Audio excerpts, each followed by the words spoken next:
लवकरच fathers day येणार आहे आणि आपल्यासोबत आहे बाप लेकाची जोडी आणि निमित्त आहे कॅरी ऑन मराठा. अर्थात कॅरी ऑन मराठाचा नायक आपल्यासोबत आहे गश्मीर आणि गश्मीरचे बाबा म्हणजेच रवींद्र महाजनी आपल्यासोबत आहेत.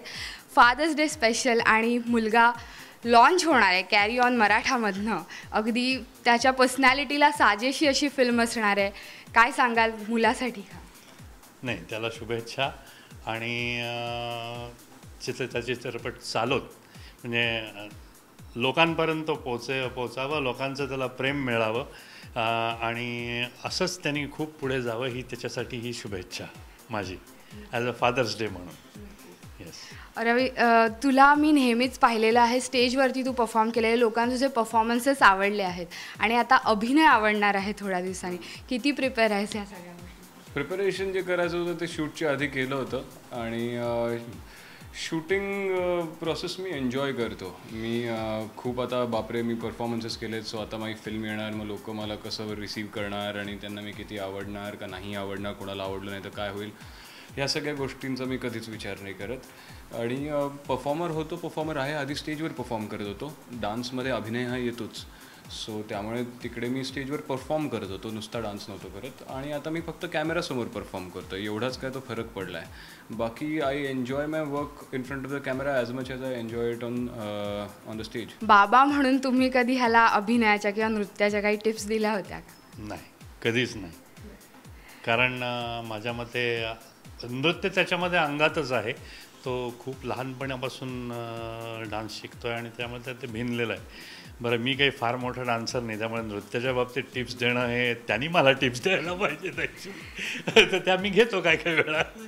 पण अभिनय कोणाला शिकवता येत नाही. अभिनय हा आपला आपणच करायचा असतो आणि तो आपला आपण डेव्हलप करायचा असतो, एवढंच मी त्याला सांगत असतो नेहमी.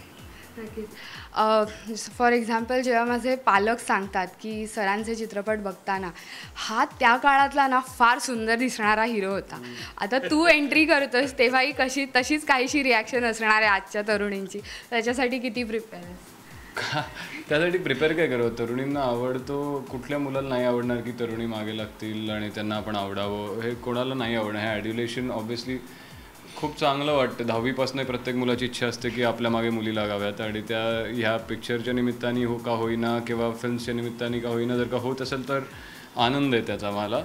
आणि तेव्हाचे बाबा खूप देखणे होते.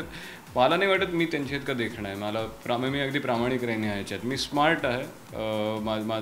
माझा एक वेगळा चाम असेल जो कदाचित मुलींना आणि मुलांनासुद्धा आवडत असेल. पण त्याच्या व्यतिरिक्त जो एक म्हणजे आपण कन्व्हेन्शनली हँडसम लुक्स म्हणतो की परफेक्ट लुक्स ज्याला आपण म्हणतो, ते जे बाबांमध्ये होते तेवढं माझ्यामध्ये आहे असं मला वाटत नाही. म्हणून मला थोडं त्यांच्यापेक्षा जास्ती प्रयत्न करावा लागतो की बाबा मला फ्रेश दिसायचंच आहे, मला माझी बॉडी फिट ठेवायचीच आहे आणि त्यातल्या त्यात माझे बेस्ट अँगल्स काय आहेत ते कॅप्चर करायचेच आहेत. म्हणजे मी जास्ती बेटर दिसीन स्क्रीनवरती, कसा दिसीन. बाबांना हा कधी प्रयत्न करावा लागला असेल असं मला वाटत नाही. इतकं फॅब्युलस त्यांना माहिती देवी देणगीच होती रूपाची. कश्मीर, तुला आणखी एक प्रश्न असा विचारायचा आहे की जेव्हा जेव्हा तू बाबांचे चित्रपट स्क्रीनवर पाहायचास तेव्हा तू ठरवलेलंस का की मलाही अभिनय करायचा आहे? इनफॅक्ट मी पूर्वी खूप जास्त नव्हते बघितले त्यांचे. जास्ती करून सिनेमे मी आत्ता बघितलेले आहेत. एक 8-10 वर्षापूर्वी, म्हणजे साधारणतः एक 16-17व्या वर्षानंतर मी त्यांचे चित्रपट जास्ती बघायला लागलो. त्यामुळे डिसाईड केलं असं नाही म्हणता येणार, पण ऑब्व्हियसली लहानपणापासून त्यांचं जे फेम पाहिलं, त्यांना लोकांकडनं मिळणारं, कुठेही गेलो, फंक्शनला गेलो, पार्टीला गेलो, लोकांकडनं मिळणारं प्रेम बघितल्यावरती एक त्या प्रोफेशनबद्दल कुतूहल वाटायचं की अरे आपल्यालाही लोकांनी असं प्रेम द्यावं, आपणही कुठे गेलो की लोकांना फोटो काढावेसे वाटावे. इथून ते सुरुवात झाली 6 वर्षाचा 7 वर्षाचा असल्यापासून. पण त्यानंतर जसे जसे जगभरातले सिनेमे बघायला लागलो तसं cinema as a passionate film maker और ॲज अ पॅशनेट ॲक्टर सिनेमाचा अभ्यास करायला आवडायला लागला आणि असं वाटायला लागलं की अरे हो, आपल्याला हे करायला आवडेल आयुष्यभर ॲज अ प्रोफेशन. ही आपली हॉबी आणि या हॉबीला मला प्रोफेशनमध्ये टर्न करायला आवडेल, तर मी आयुष्यभर खूप सुखी राहीन. त्यांचा एक आवडलेला चित्रपट मुंबईचा फौजदार, जो आजही मला एव्हरग्रीन वाटतो. मी बाकी पण मी बघितले, झुंज बघितला आहे, देवता बघितला आणि तेही खूप सुंदर सिनेमा. पण जो मला असं वाटतं की आजही जर का कुठल्या फिल्ममेकरनी तो पिक्चर बनवायला गेलं तर त्यात काहीच बदल नाही करावा. ती जशी आहे तशीच्या तशी स्टोरी तशीच दाखवावी आणि तशीच सांगावी. तर तो असेल मुंबईचा फौजदार. नक्कीच. जसं आता ह्यांनी सांगितलं की मुंबईचा फौजदार हा त्याचा आवडता चित्रपट आहे. जर तुमच्या एखाद्या चित्रपटामधला एखादा चित्रपट रिमेक म्हणून यावा आणि त्यामध्ये गश्मीरने काम करावं, तर तो चित्रपट कोणता?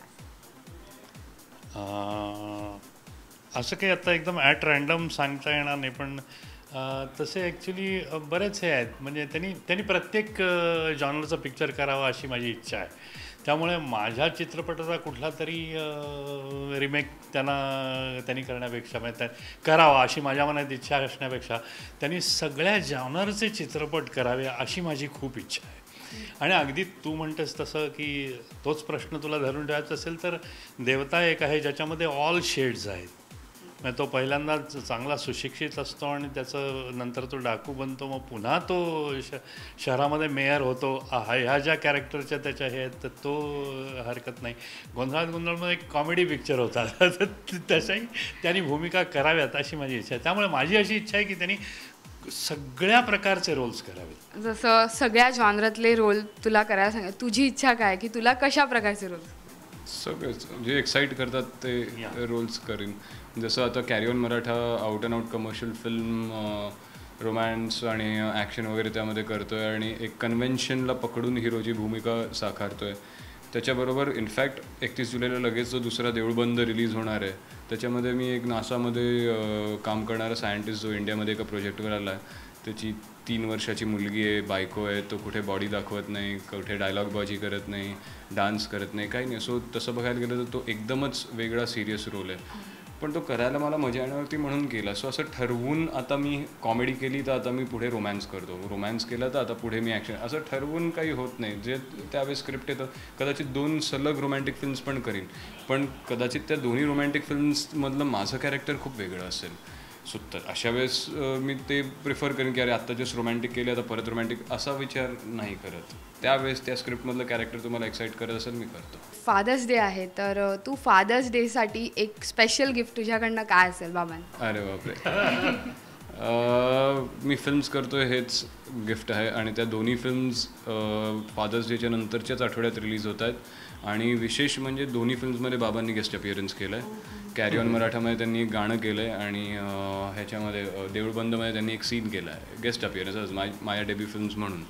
सो हे एक त्यांनी मला दिलेलं गिफ्ट आणि मी फिल्म्स करतो आहे. त्यांना 3-4 वर्षापासून हवं होतं मी फिल्म्स आता करायला सुरुवात करावी. सो ते आता फायनली मी यावर्षी बरोबर फादर्स डेच्या जवळपासच त्या रिलीजला आहेत. सो ते माझं गिफ्ट त्यांना असं समजायला हरकत नाही. नक्कीच. जसं ह्याने आता सांगितलंच आहे की गेस्ट अपिअरन्स करताय का, तर हा खास तुमचा डिसिजन होता की? नाही, माझा डिसिजन नव्हता. ॲक्च्युली त्याच्या डायरेक्टर जे होते त्यांना असं वाटलं की हा रोल तुझ्या बाबांना द्यावा. त्यांनी विचारलं की बाबा हे करतील का म्हणून तुझे, तर मग त्यांनी मला म्हणाले मी विचारतो त्यांना म्हणून त्यांनी मला विचारलं. म्हटलं yes I would like to do it. तुझ्या ह्याच्यामध्ये एक छोटासा माझा एक रोल असेल तर मी नक्कीच करेन, काही प्रॉब्लेम नाही त्याच्याबद्दल. बाबांबरोबर असंच स्क्रीन शेअर करताना कसं वाटलं? खूप नॉर्मल होतं. म्हणजे आम्ही घरी चहा पीत गप्पा मारू तेव्हा कसे असो तसेच कॅमेरावरती होतो, कॅरेक्टर्स प्ले करत होतो, त्या भूमिका प्ले करत होतो. त्यामुळे तेवढ्या काळापुरती ते माझे बाबा होते असं मला नाही वाटलं कुठेही स्क्रीनवरती. तेव्हा मी माझी भूमिका करत होतो, ते त्यांची भूमिका करत होते. सो कुठल्याही ॲक्टरबरोबर जरी आपण काम करत असलो तर कसं वाटेल, तुम्ही भूमिका करताय आणि त्यावेळेस तुम्ही तो सीन तुम्हाला जमवून आणायचा आहे आणि तो जे रिॲक्ट करतोय तेव्हा ते बाबा म्हणून रिॲक्ट करत नव्हते, ते कॅरेक्टर म्हणून रिॲक्ट करत होते. ती रिॲक्शन कशी घ्यायची आणि त्याला परत काउंटर रिॲक्ट कसं करायचं हेच तुम्ही बघता. फक्त give and take as actors चाललं होतं, ॲज फादर अँड सन नव्हतं चाललं सेटवर. आता एक शेवटचा प्रश्न, कॅरी ऑन मराठा येतोय तर त्या निमित्ताने तुम्ही दोघंही प्रेक्षकांना काय सांगाल? प्रेक्षकांना सांगू म्हणजे एवढंच की प्रेक्षकांनी थिएटरमध्ये जाऊन सिनेमा पाहावा. सिनेमा हा कॅरी ऑन मराठा हा टोटल एंटरटेनमेंट करणारा सिनेमा आहे. म्हणजे प्रत्येक माणसाचं मन रिझवेल असा सिनेमा आहे आणि म्हणून त्यांनी तो पाहावा. आणि काश्मीरचा सिनेमा आहे म्हणून त्यांनी तो पाहावा अशी माझी इच्छा आहे की काश्मीरचा सिनेमा म्हणून तो जास्तीत जास्त लोकांनी पाहावा आणि ॲप्रिशिएट करावा. ह्या माझ्या त्याचा हे शुभेच्छा. नक्की जाऊन बघा, सगळ्या परिवारासह जाऊन थिएटरमध्ये एन्जॉय करण्यासारखी फिल्म आहे आणि शूट करताना आम्हाला खूप मजा आली होती आणि आम्हाला अपेक्षा आहे की तुम्हाला फिल्म बघताना तितकीच मजा येईल. Thank you so much and all the best. Cameraman Puneet सोबत श्वेतांबरा सावंत, राष्ट्रीय मराठी.